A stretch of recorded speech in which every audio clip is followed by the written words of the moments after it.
Hello, it's Bishop Mark. Today is Luke chapter 12, verses 1 to 5. In this section of Luke, Jesus is giving a whole bunch of different lessons, a whole bunch of things that are statements. They're not full stories or whole histories. They're just statements that are important to remember. So let's try to understand these statements as we go. So we begin verse 1 of chapter 12. Here we go. Meanwhile, so many people were crowding together that they were trampling one another underfoot. He began to speak first to his disciples. Beware of the leaven, that is the hypocrisy of the Pharisees. Okay, let's figure this one out. First of all, he seems to have lots of crowds. And so he's not afraid of going public at this point.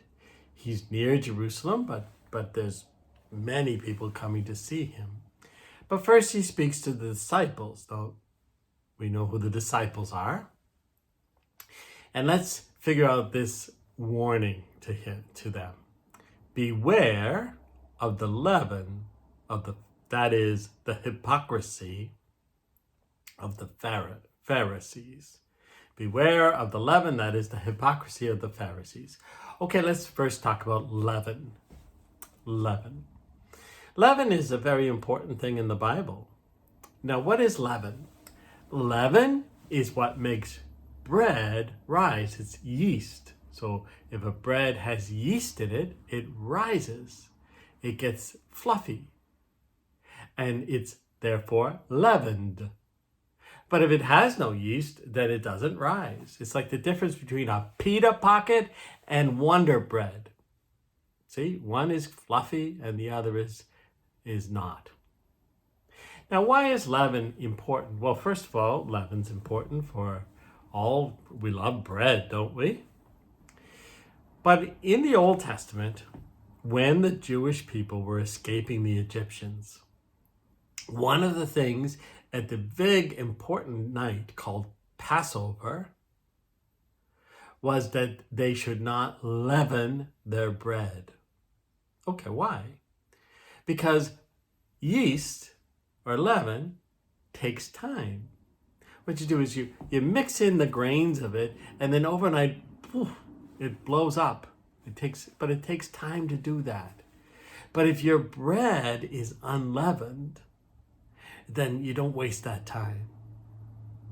So notice that the Eucharist communion we consume is unleavened bread. Comes from that image in the Old Testament of the God's bread at that time was unleavened. Okay, now that's why leaven is important in the Bible. But why is Jesus talking about the leaven and he says it's hypocrisy? So, first of all, what's hypocrisy? Hypocrisy we've kind of talked about, but hypocrisy means that on the outside, you're one thing, but within, you're another. So, hypocrisy, as we talked about, you're pretending to be good on the outside, but on the inside, you're not a good person. So the hypocrisy is Jesus wants us to be true on the outside and the inside. Now, why is hypocrisy like leaven? Because leaven works from the inside, and it looks like unleavened bread. They look the same, leavened and unleavened. But if you wait, the yeast shows itself and the bread rises, right?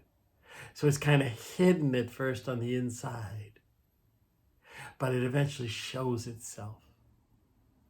And he's saying that about the Pharisees, and he's saying, don't do it like that. Because God will know what's on the inside. It will show eventually.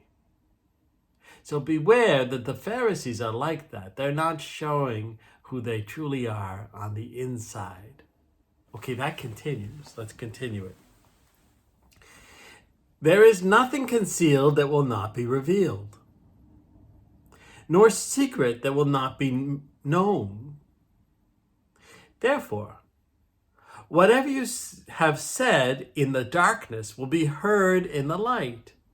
And what you have whispered behind closed doors will be proclaimed on the rooftops. He's talking about those things that we do that are bad will be revealed. You cannot keep sin down. Eventually it comes out.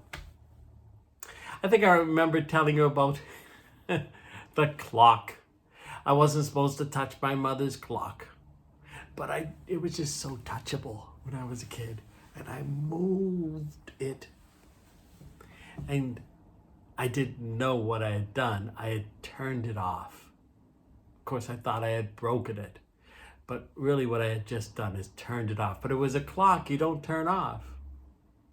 You're supposed to keep on. It's a very delicate clock. In fact, I have that clock today. It's in my office over across the hall. But at the time, I thought I had broken my mother's clock. So I tried to be real good on the outside, knowing that I had done something wrong on the inside. And my mother, of course, she found out. She had two pieces of evidence. She had my face, and she had the clock was stopped. And she knew who did that. So she told me, don't touch the clock. But that's kind of a kid thing, you know? You do something bad, you're trying to hide it, and your face shows it all. Well, when your face doesn't show it all, then you've allowed the leaven, the bad, to come to infect and blow you up. Do you see? But if we're sensitive to sin, then we'll feel bad about sin. It's good to feel bad about sin. Now, what gets whispered? Secrets. And what gets proclaimed on the rooftop? Good things. So Jesus is talking about, you have little secrets and you think they're hidden, but they're not. And those things will be proclaimed. So, all this first two verses were about. Be good on the inside, it will show on the outside. But if you're bad on the inside, it will show on the outside. Eventually, over time, it'll be like the leaven in the bread. Eventually, it will rise from the inside, and everyone will know. Right? So Jesus is telling us, be good. Okay, this is a lesson he's been giving lately. He's worried about the apostles not being hypocrites.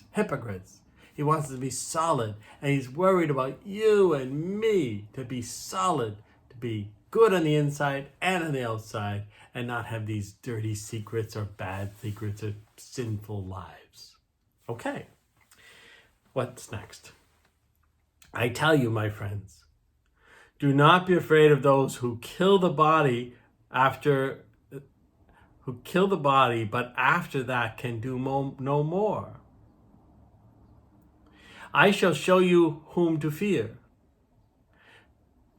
Okay.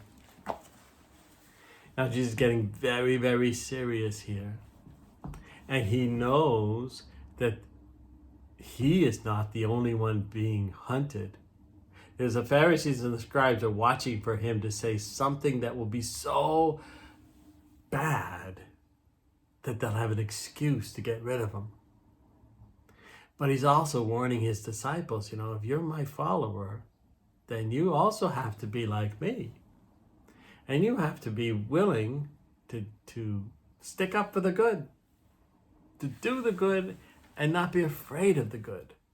So that's why he says they can kill the body, but that's it. Why can he say that? Well, because we're more than our bodies. We are from God. God loves us. And you and I know that there's life after death. There's heaven. So it's very, very serious talk here where he's telling his apostles to be ready to die for God. I know that's a big lesson to some of you, But it's just what happened. The apostles did die, and they're in heaven. And guess what? Every single one of us will die. You know, Abraham Lincoln is not still alive. Moses is not still alive. No one who lived before in the 1800s is still alive, right? Everyone dies.